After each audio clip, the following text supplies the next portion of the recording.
aby sme mohli spoločne pokračovať.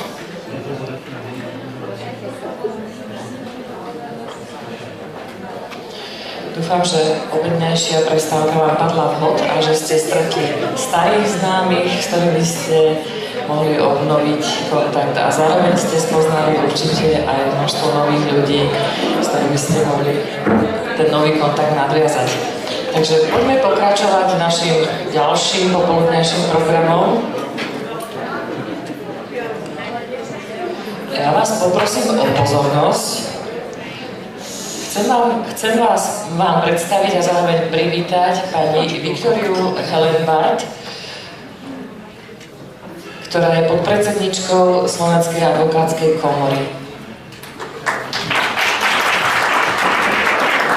Vítajte, pani doktorka, a sme radi, že sa zúčastňujete našej konferencie v zastúpení advokátov Slovenskej republiky. Veľmi nás to teší. A ten záujem advokátov my naozaj chceme aj ďalej podporovať vzájomnými širšími kontaktmi, ktoré pôjdu viacej do hĺbky. Pokračujeme v našom odbornom programe. A chcela by som pozvať pána Joepa Zandera z Holandska, ktorý je členom spoločnosti PASG, to je Parental Alienation Syndrome Group, ktorý nám svoj príspevok prenesie na tému rodičovské odcudzenie ako sociálno-politická choroba. Porovnanie odcudzenia manipuláciou na mikro, mezo a makro úrovni. Pán Zander, tešíme sa, nech sa páči. Okay, thank you to be my audience today. Thank you to your committee for inviting me, for giving me the opportunity to do the speech here in Bratislava. I brought some books for you, for the committee, so to remember me. I've written out my speech. It's the first time, for me it's the first time that I give a speech not in my native language. So I've written it all out, but I try to get loose a bit from the paper, so I might be some mistakes or sometimes stumble, but ask your compassion for that. I introduce myself, I start to introduce myself. My first title of my speech is Towards a Multi-Level Understanding of the Manipulations Involved in Child-Parent Estrangement. I'd like to introduce myself a bit. I'm a pedagogue, that means I work with children and have academic education for that. But besides that, I'm an artist. You can see it in my introductory picture. I wrote several books on the subject of PAS and on missing fatherhood. You see one of the books there. This is one of the paintings I made. This painting is also used in the Dutch Senate when there was a change in law concerning keeping the joint custody. It was in 1998. So they hold it up in the Senate. This was my painting, was used as an action card. I say the right English word, I hope.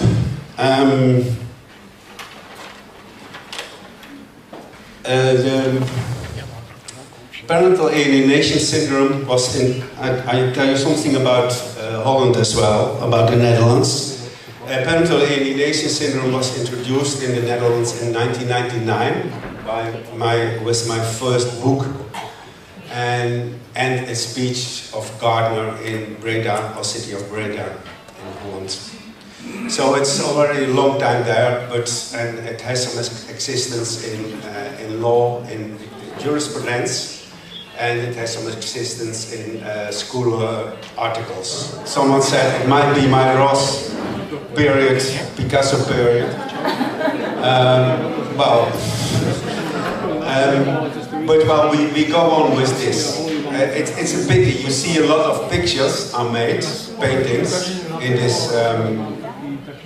these presentations, and they all look another color. Perhaps it will change somewhere between. I hope so.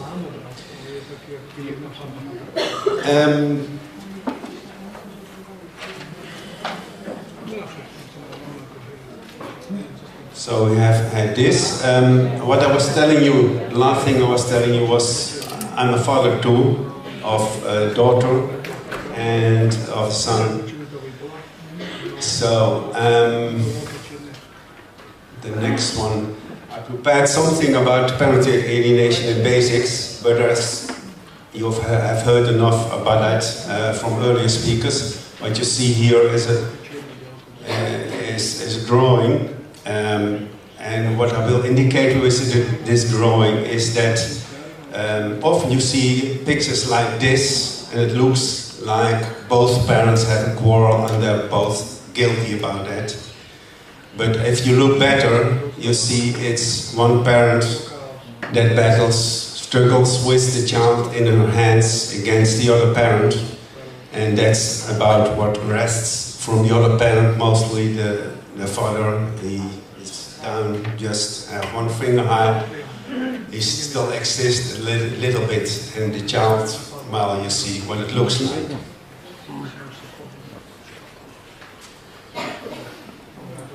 I'm going to read on here.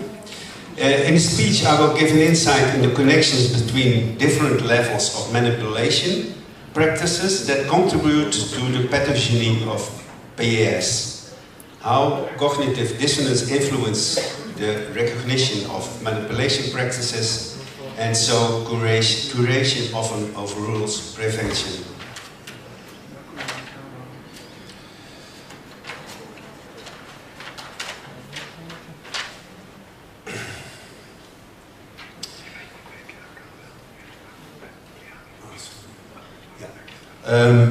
Parental alienation syndrome, prevention or curation of loyalty abuse. For defining PAS, I mostly refer to the definition of Gardner. I'm not going to repeat it, but there's also a definition of Mr. Burnett, and there's a difference between them. The definitions of PAD, parental alienation disorder, that's the way it's brought into the DSM and the other international manuals on psychiatry, is that PED contains a wider vision on the pathogenesis of PAS. So it's less necessary to designate the cause to just one parent. It's more the appearance in the child that counts for diagnosis.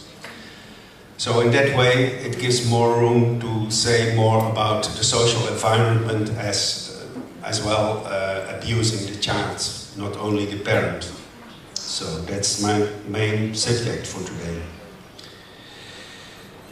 When we were translating the word parental alienation in Dutch, there was something special because there's not an easy translation for that, and most people thought we should translate it into the word vervreemding.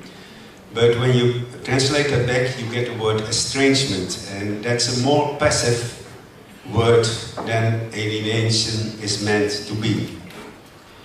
Indeed, that's something that one deliberately can practice. It is even embodied in the active behavior of the affected child. Therefore, I'm not happy with some schools of thought that emphasize PAS as out of the disease of the programming parent only. Well, that might be clear from the title of my speech today, but I will explain it further on more thoroughly. I will also introduce to you the word loyalty abuse as being the crime committed in programming a child, because it's a crime. I don't have to repeat that, what Stu said about it. It's a kind of crime when you violate a child. mentally violated child. For the Dutch language, loyaliteitsmisbruik was a quite new word which was introduced in my first publications. This word, however, has a broader meaning as it takes place in the various social domains, for instance, organizations. One of the tragedies with the discourse around PES is that it distracts from taking the problem's responsibility of the surrounding people and especially the professionals. It leads to accentuate the individual contribution of parents and children on the problem instead of overlooking the bigger picture. Proposing and presenting PES to DSM-5, PES leads to societal recognition of PES, but also put more accent on the psychiatric issues of children in the early and adult years. It accentuated the personal contribution of parents who are often suspected to have a psychiatric problem, like borderline or narcissistic symptoms. So PES curation this way might become a promotion of psychiatry instead of individuals change. So prevention is often connected to recognition of structural elements in the appearance of diseases. Yeah, you understand what I mean? So if you see it as a personal problem, a curation problem, you have not so too much attention for the prevention of it, because you assign to the problem of the child and the parent involved, and not on the systematical thing. The focus is often on curation instead of prevention. The reason being is that curation earns more money. I don't know how it's in other countries, but in Holland it's a billion booming business, the divorce business, and it's always growing bigger and bigger. Even in our own circles of PS professionals, we meet care professionals with a negative attitude towards parents. Sometimes even good-willing professionals deny or ignore the healthy contributions companions can provide. We as parents have to regain the power of making our own parental decisions.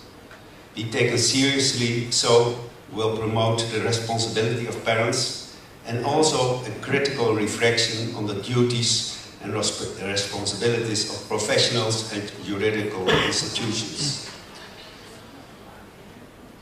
I made some progress in what will be the best prevention for all this. One of the things is having equal parenting, but one thing else is necessary, that parents are aware of what they're doing when they are gonna plan children in their life. So what I advocate is that parents make early decisions, make early arrangements about their children, and even look forward what might happen if they are divorcing. So they can overlook the situation in which it's a pity, but it's quite normal in Western countries to divorce, and you have to know what you do then as parents with your children. So what I propose is parents make early decisions, and those decisions have some validity in course as well.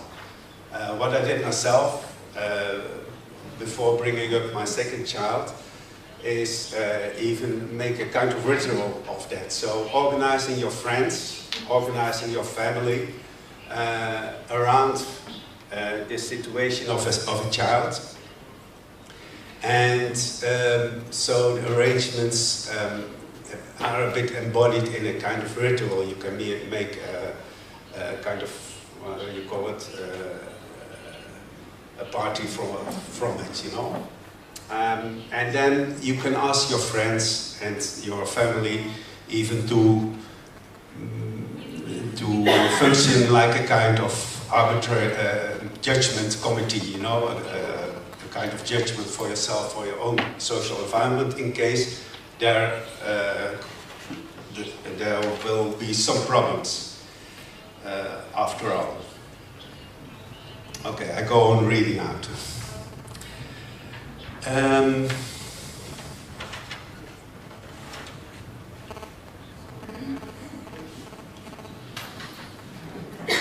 Past theorists like Godard and Bonald Baker developed models in which they describe which manipulations were found in a sample.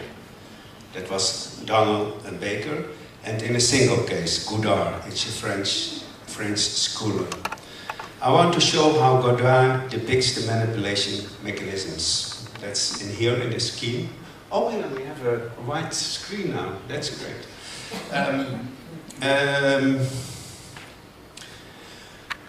This is the way Godard depicts it, and she made a scheme in which he makes the division of diverse manipulations that are used by manipulating parents against the rejected parent.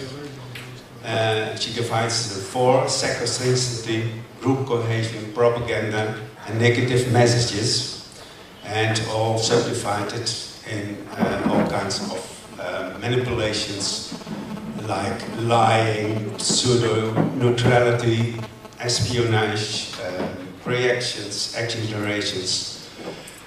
In total, with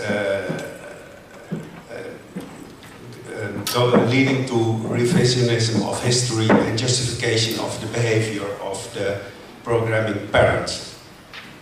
Well, all this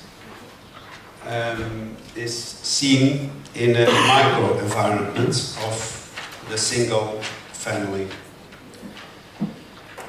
Although there is a lot of knowledge about the way parents, especially fathers and alienated children, are treated by modern society, there is not much systematic listing of that. I already did describe a lot of those phenomena in my book Missing Fatherhood and a series of articles. Other authors did as well. The first thing was to put those phenomena on a list and put them in a kind of causal model. Oh, I already got that. So what you see here is a model in which you can make a division between the microstructure, where it happens between mother, father, and child, and the microstructure here on the outside, and the institutions between. So there's a lot of influence on this micro situation of the parents and the child. And all this, like, it's divided between institutes, politics, history, and ideology. All those things influence, all those macro things, political things influence the core of the family. So it's not only what happens there that will cause problems when there are problems, it's the whole system. After I've done that, I made a new list of manipulations as described by Donald and Baker and Godard, and added some other manipulations known from more general literature or recognized by myself. I connected those lists and developed a matrix of manipulation practices at micro, meso, and macro level. I defined the micro level as the level of family, household, close friends, and neighbors. The meso level contains the institutions and the people in those institutions. The macro level is that of state, politics, and media, as well containing all the aspects of the discourse on related subjects. So you get, for example, the list is longer, you get this. So we have, what we just saw was the strategies Godard described, the manipulation strategies which are used in parental alienation. I compare them with the way Baker and Donald did describe them, and I got some examples, but not only examples on the micro level, but as well on the meso and macro level. So I'll read out further about that. For example, derogatory, denigrating behavior towards civilians, looking at parents as second-choice educators that need to be trained themselves, is the standard way of looking at school, court and politics. It even gets worse when it comes to fathers.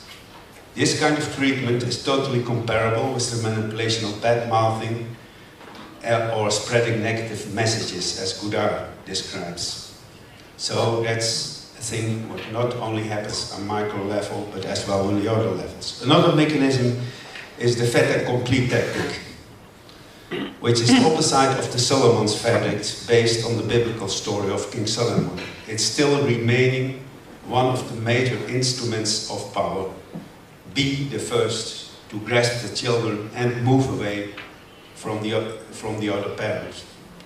That too is comparable with the way the judicial just takes over the competencies of the legislative powers. That's a bit difficult, but I get to that later. Isolation is as well one of the manipulations. Everyone who dealt with this as an individual knows that one is isolated from companions by the secrecy of separated processes. Everyone gets his or her own secret procedure. Isolation is a manipulation practice that is experienced on children in alienation situations. I must say I was surprised that in Slovakia all family processes are public. So that's a bit of difference. In Holland and a lot of other European countries, it's all secret. Even the pronouncements are secret. So we can find micro and meso parallels for every manipulation in the mentioned models of Godard and Baker and Donald. It's not just that those institutions strengthen and condition the manipulative behavior of parents, but institutions and their workers are often simply the bad example. All mechanisms, manipulations that occur in the programming of PAS manifest in a clear and grand way on meso and macro level in the interaction of judges, youth workers, politicians, media, schools with parents. They are not only appearing independently in the level, but also shape manipulations in other levels. So it can be stated that PAS manipulations are ingrained in the smallest unit of analysis, the parent-child, as well as at an institutional level. In other words, PAS manipulations are the recurrent social practices pertaining to a social system and following a structuration logic. Next to each other, they also interfere. So that's what you see here in this scheme. So it's not only that in micro level parental alienation is programmed, it's also done from meso level and macro level, but as well between those levels there is an interaction which finally causes the programming of the child. The child, I will read out. Meso and macro levels are interfering with the micro level in different ways. The first way of interfering is the way a good example is given. This sometimes directly influences the child, but more often the family or broken family system. Well, in fact, it's often a kind of hierarchy that occurs. The judiciary gives a bad example, in fact saying, for example, that to a school dividing parenthood in a status-holding parent,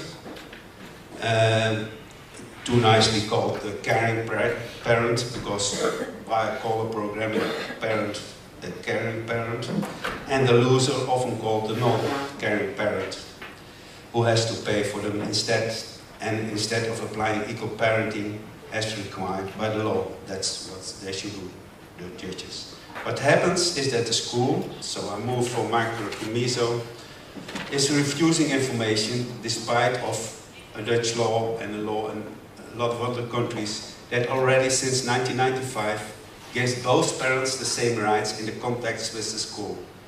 So this exemplary behavior is just what the programming parent needs to keep on or start denigrating and alienating the other parent.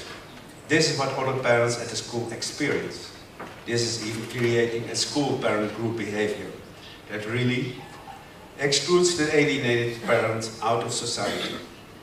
What I noted as well is that schools no longer refer to their rules, but to the general fixed idea of the best interest of the child, like judges do and the whole of the society does, but only often to mask their own interests. So the interest of the child is not the interest of the child, it's just a word using the interest of others. The second way those levels interfere is by ruling. As said, well, it's simply, if you have a rule, it works from upside to down. I'll leave this short. The third way they interfere is by loyalty, and that's quite important for a parental alienation. We are used to do what we are expected to do by the authorities or institutions on which we depend. It's assumed that we live in a free society with freedom of speech, freedom of expression. It's intriguing that it sometimes looks a bit like that, but an important thing which keeps me from acting as a free civilian is when I have to make a decision to choose between the arguments and visions I have on the one side and the loyalty to my environment on the other side. So what keeps me from telling something about the insights I have on the judicial system in Holland, on the scientific system in Holland, the way scientists are bought, are paid by the government to tell not the truth, makes me feel unsure about what to do with it, because it's creating a big cognitive distance. Oh, sorry, I have to use the microphone now. It's creating a big cognitive distance between me and the people around me. My ties with this society demands often that I limit my expressions because they are understood, because they are so not understood that I risk social isolation. My expressions are not being understood because they comply with the mainstream logic or mental schemes. For instance, my closest friends look at the official state television news that is indirectly controlled by the state.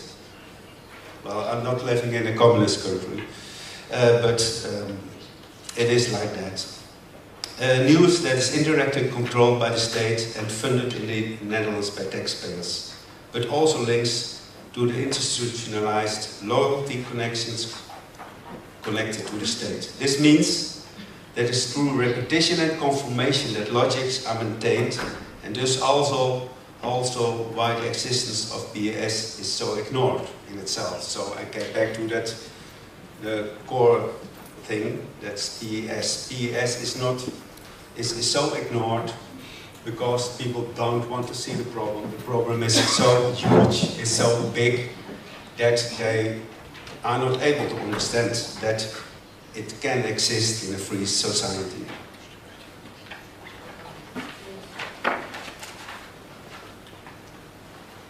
So, long before we feel that direct repression, we experience a feeling of cognitive tension. We start hearing and believing selective. The fear of losing our children, your children, makes you cringe. The fear of losing your home in the divorce battle, losing your friends who can't even believe this all exists. It makes you behave submissively. Well, that's what happens in family law business. We shouldn't look away from the mechanisms. The children are the final victim, and the actors above them in the pyramid are the final oppressors.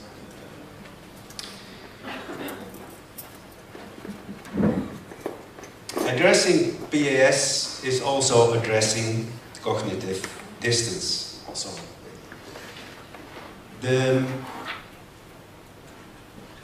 take some time for this picture.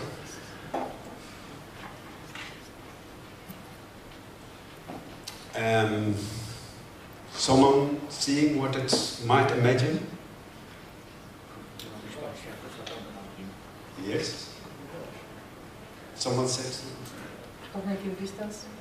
Distance? Cognitive distance. Yeah, that's what you see. Okay. Well, in this case, it imagines the Don Quixote and Sancho Panza fighting the windmills. And that's a bit what you feel when you have to deal with cognitive distance. The mechanisms I describe fit into the theories on cognitive dissonance. A special branch in that theory is from the Dutch scientist Bart Notenboom. He introduces the term cognitive distance into Vestinger's basic theory. I interpreted Notenboom's theory on my turn in the way that if there's an optimal distance in which people feel possibilities to communicate and get new ideas, and there is an optimum, as Notenboom states. Well, this is the figure Notenboom made from it, and I filled in a bit. So, when you have different cognitive situations, when you have someone who has totally other ideas or total other perceptions of the situation, that sometimes gives you a reason to discuss and to get to another point of view.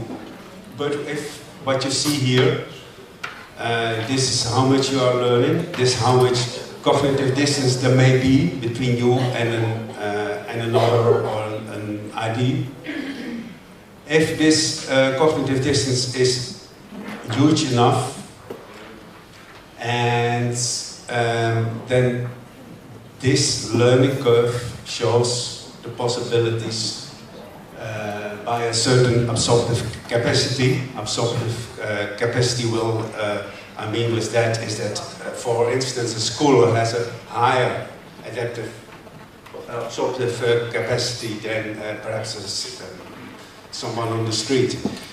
So with a high absorptive capacity, this is the learning line, and it ends here. So there are things behind that line that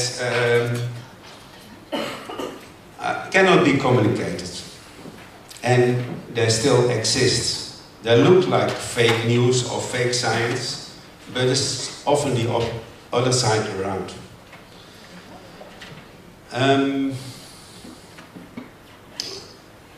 Let me give you a practical example of a kind of experiment. It's about the judiciary. I must say it's about the Dutch judiciary. To let you feel something about what I told you. In case, just in case, I'd like to tell you that the Dutch judiciary, together with the Department of Justice and Security, behaves a bit like a criminal organization. Try to imagine this claim. So, perhaps first recognize what's your first thought on that. And secondary, your impulse on that. What to do. And try to label that in your head. So now that's difficult to stay honest, but there are some possible reactions from you. I'm going to categorize the following. Perhaps you think, Joep is talking nonsense. Dutch criminal system, Dutch justice system can't be criminal. That's not possible at all. Or you think, there might be some truth in it, but he's exaggerating. And there might be a possibility that you think, perhaps, he might be right. A lot of people in the third category, perhaps he's right. Yes, raise your hands. Not so much. Doesn't matter. I know that.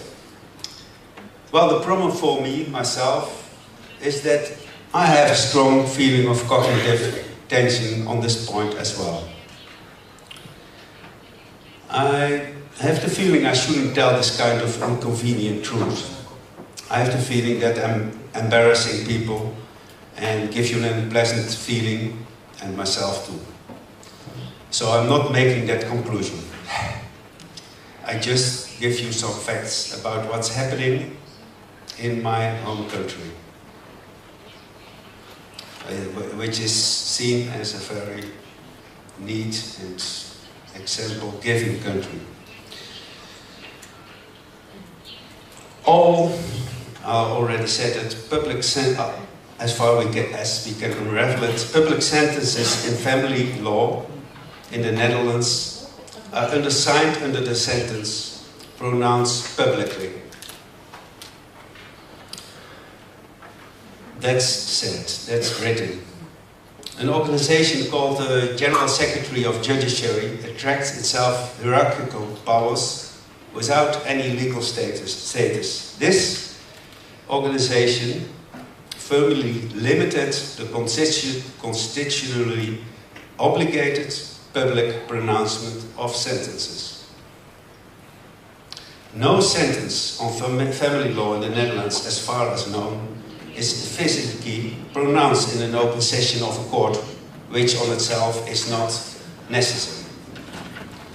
About 2% of the sentences are being published. There's no public pronouncement of about 98% of the sentences.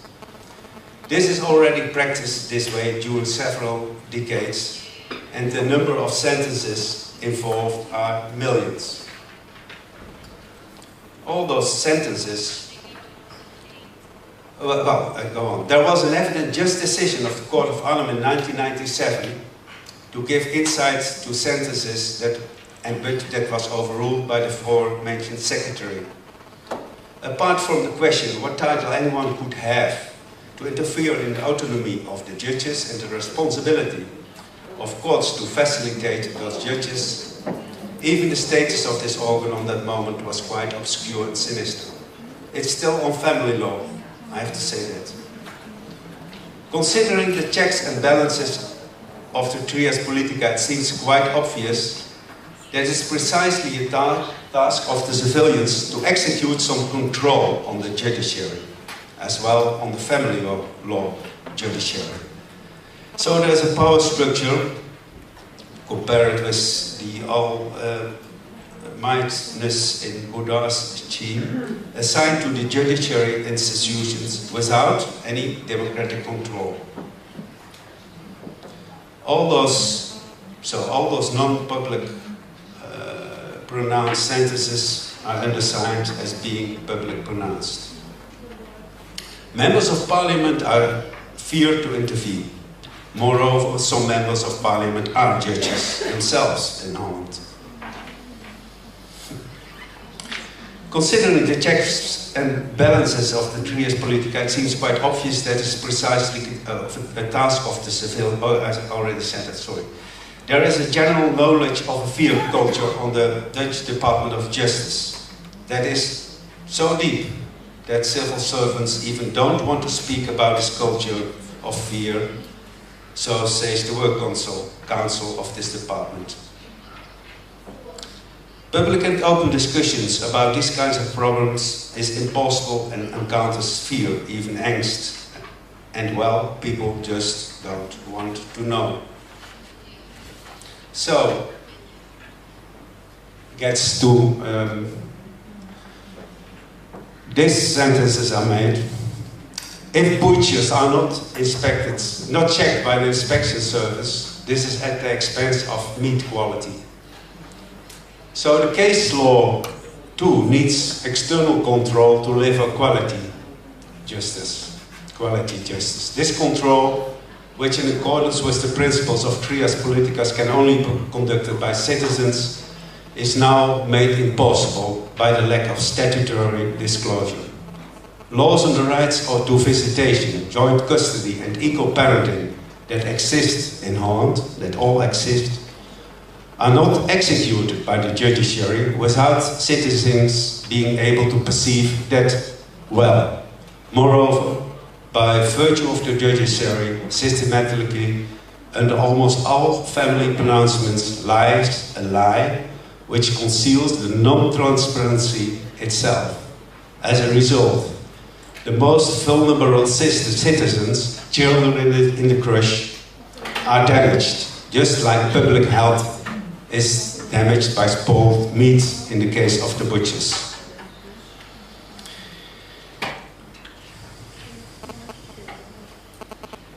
The experience of a PES child in the period of his, her or her programming as well afterward can also be understood as a problem of cognitive distance.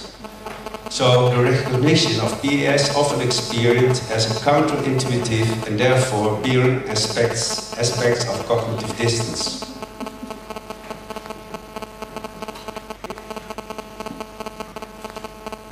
So the cognitive distance for a child is that a child can imagine he has a good other parent, a good father, who cares and loves him. That's a cognition which is unreachable for a long time for the PES child. This painting is called Inquisition. Researching PES and the limits of objectivity. I took some time of my spare minutes to explain this part because I really think that this synchronicity and fear culture spreads top down. It's difficult to unravel those mechanisms from interviews and case studies, although I tried so. I did a lot of interviews for my PhD research with adult children who free themselves of the frames of alienation and restore their relation with the once rejected parent.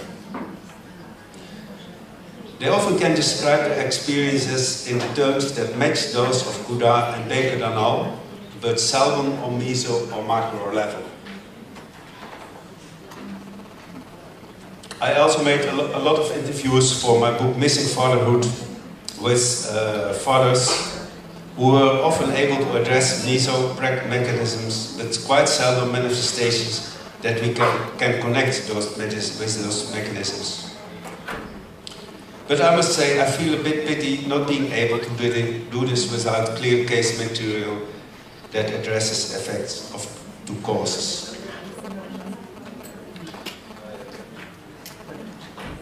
One important mechanism of manipulation is hiding and lying. Godard sees it also as a kind of false reconstruction of history. Lying is in the Netherlands standard in family law. There's no fact-finding in practice. The mantra is that truth-finding is not of any interest.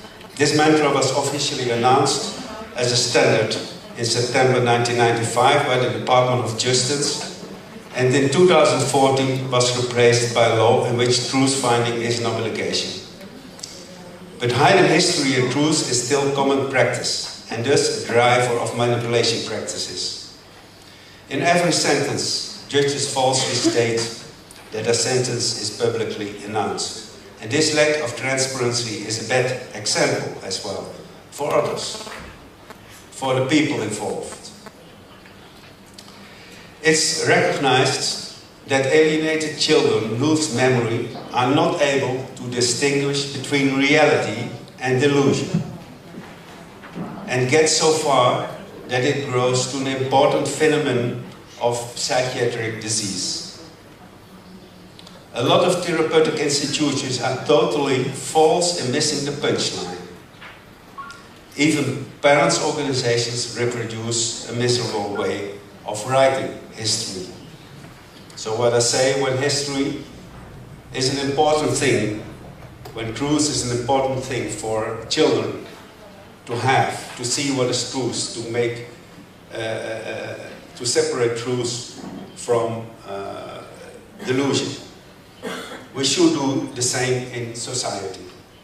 and see and have a look at what really happens.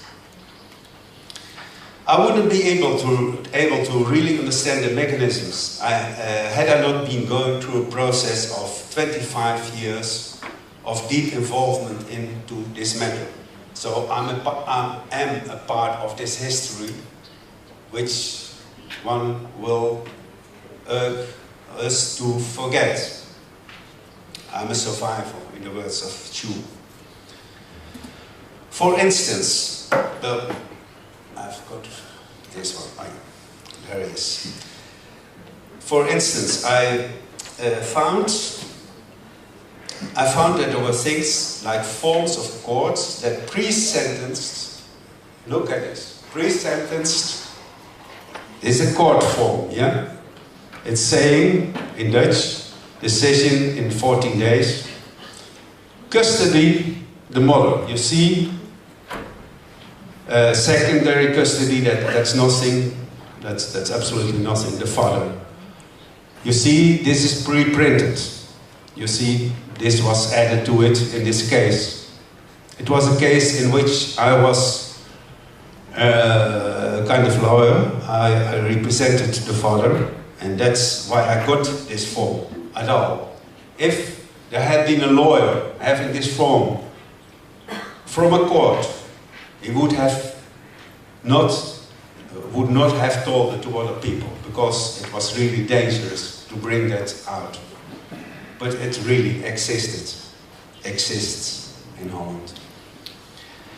And not only in Holland, it exists in Belgium as well. I found the same kind of things there.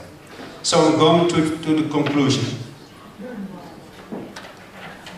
Loyalty abuse in parental alienation can be considered. I'll give the conclusion here. So this was about discrimination of fathers. Of course, that's often the fact. Concluding, loyalty abuse and parental alienation can be considered as a manifestation and the result of a broader existence of loyalty of civilians facing the powers that be. Loyalty abuse is one of the major mechanisms of power. Parental alienation is the excessive form of abuse of power, finally organized in the behavior of a so-called rule of law. This abuse is manifested and persisted through manipulation practices at various levels, as I showed you. The child is urged to know about the reality of alienation on every level, and we are also urged to know if we are not aware enough about this situation. Thank you.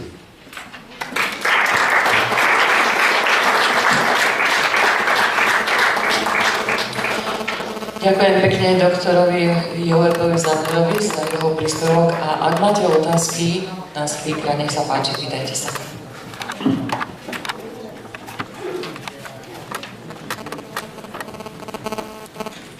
Oh yeah, there's questions.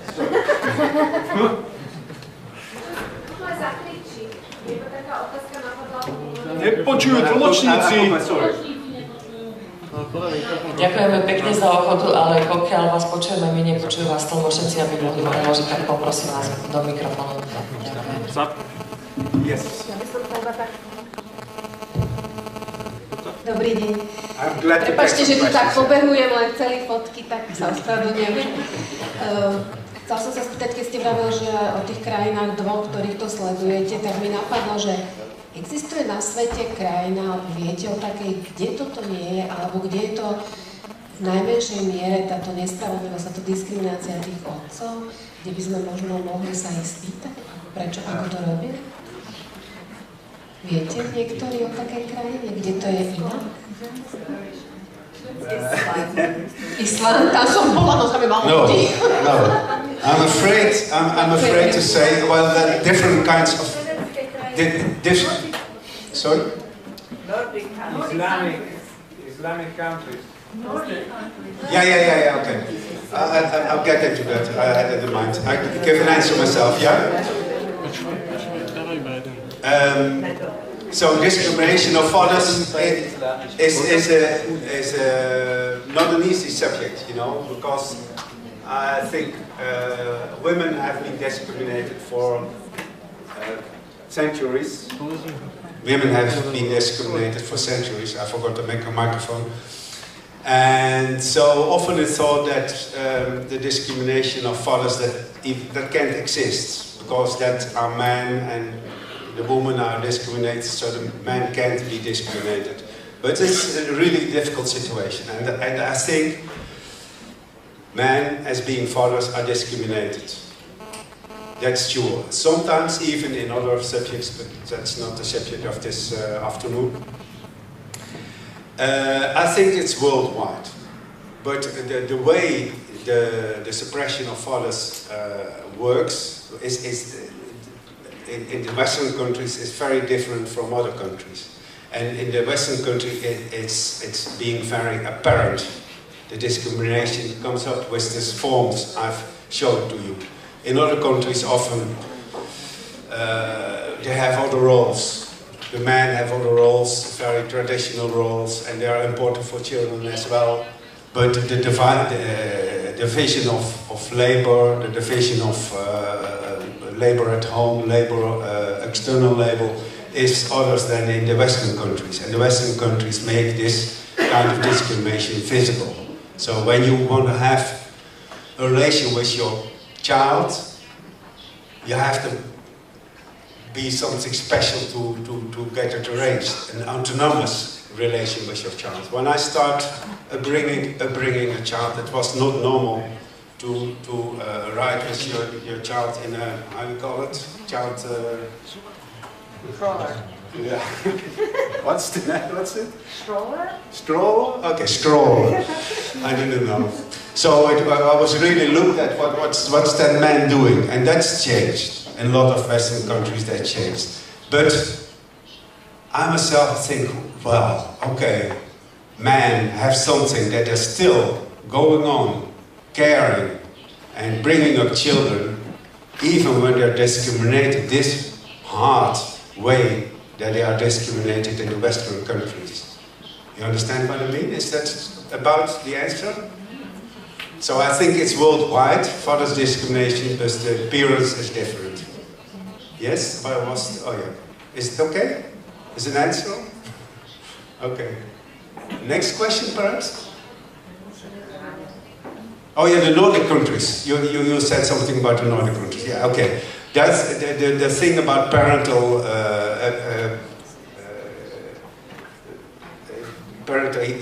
equality is very important, as my colleague there pointed at this morning. And it's developing, but it's very slowly developing. And it might be, I'm not so an expert as my Italian colleague, it might be that in some Nordic countries it's better. Well, I will assume when he says so.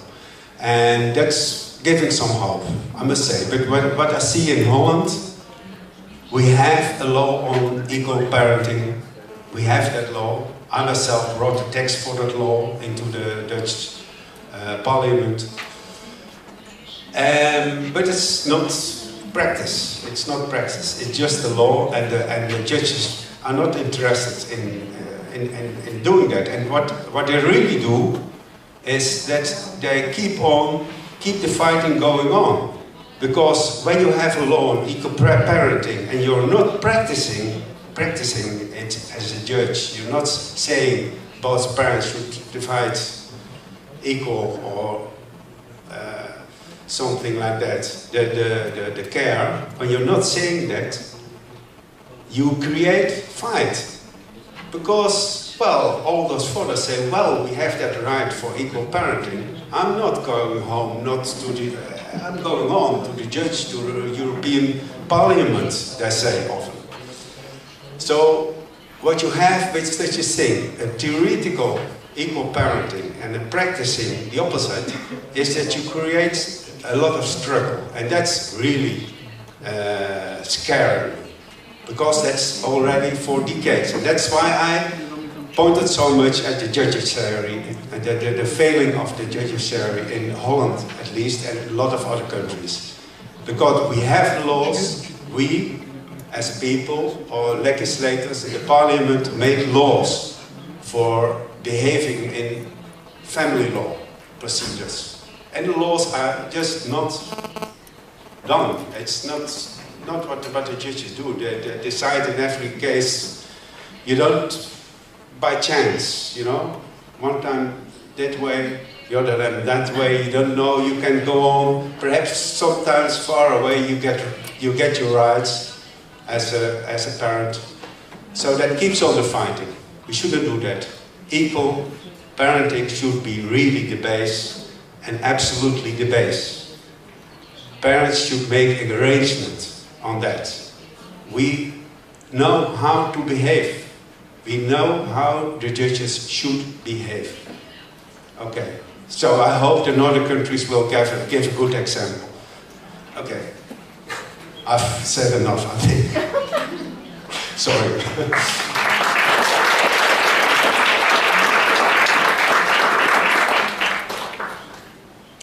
Ďakujem veľmi pekne.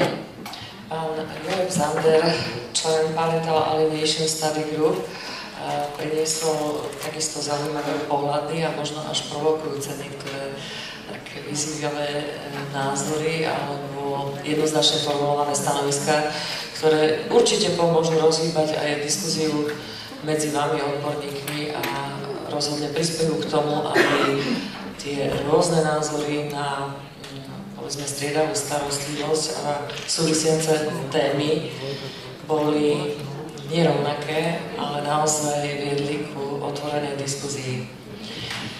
Pokračujeme ďalej a trošičku možno v inej forme, zmenenej forme. Chcela by som pozvať pána Ľuboša Pateru zo spoločnosti Striedavá starostlivosť o deti, Slovensko-Česká spoločnosť. Pán Ľuboš Patera nám bude komentovať dokumentárny film Svedectvá obetí emočného zneužívania detí.